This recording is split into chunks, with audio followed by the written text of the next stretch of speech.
Namun setelah lulus pelatihan dia malah terlihat murung sampai akhirnya dia menjelaskan bahwa saat dirinya datang untuk melakukan wawancara, dia malah hampir menerima tindakan pelecehan hanya karena dia berasal dari keluarga menengah, sehingga dia akhirnya memutuskan untuk mengubur cita-citanya menjadi seorang polisi.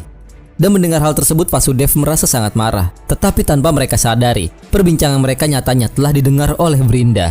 Dan mulai saat itulah, Brinda pun sudah tidak lagi pulang ke rumah dan hanya ada sebuah tas yang berisikan uang, di mana uang tersebut sengaja Brinda sediakan untuk menyuap polisi agar Yasoda bisa meraih cita-citanya.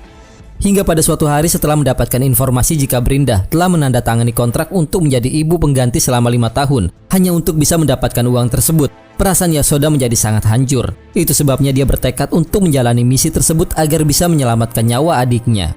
Kemudian Yasoda juga menjelaskan bahwa di hari pertama dia datang, dia memang sengaja mencuri tape milik Sudama hanya untuk mempelajari apa saja yang mereka lakukan. Sedangkan bindi yang dia pasang di cerminnya itu merupakan sebuah pola peta yang telah dia tandai.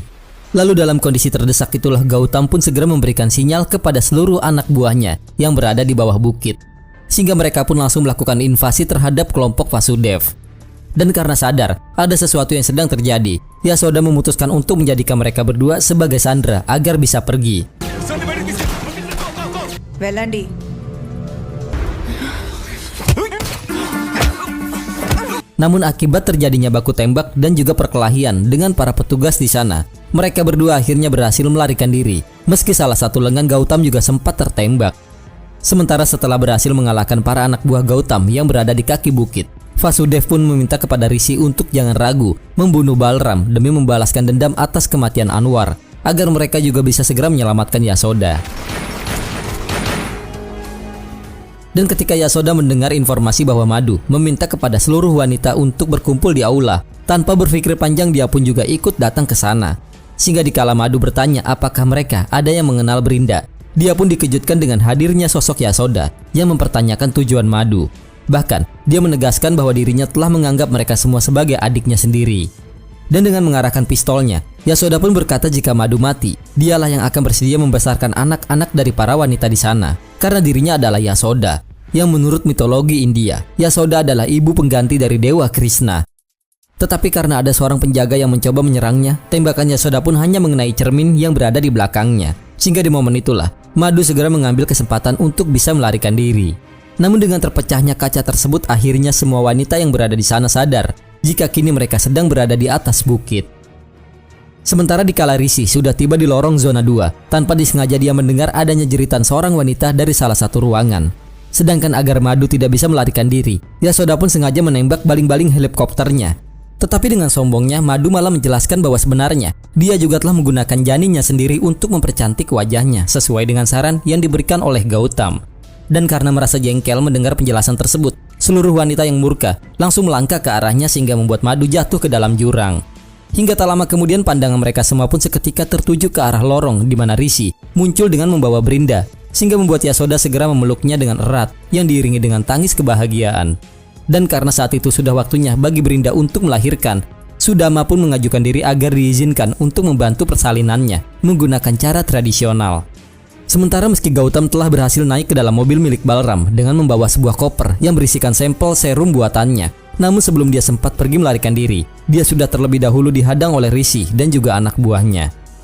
Dan bersamaan dengan tertangkapnya Gautam, bayi Brinda pun berhasil lahir dengan selamat sehingga membuat Yasoda nampak sangat bahagia, bisa menggendong keponakannya yang dia beri nama Krishna seperti harapan Lela. Hingga di keesokan harinya di hadapan seluruh awak media, Giridhar menegaskan jika kantor polisi sangatlah penting sehingga harus diutamakan agar masyarakat bisa merasa aman. Namun di saat yang bersamaan, ada salah seorang anggota polisi yang datang untuk menginformasikan bahwa kini dia telah mendapatkan surat perintah untuk segera menangkapnya. Bahkan tak lama kemudian ada pula anggota polisi lainnya yang juga ikut menjadi tersangka sehingga langsung mencoba untuk mencari perlindungan kepada Giridhar. Namun sayangnya, dia tidak bisa berbuat apa-apa karena kini dirinya juga sudah terjebak di dalam jeruji besi. Bersama dengan itulah guys, film pun berakhir.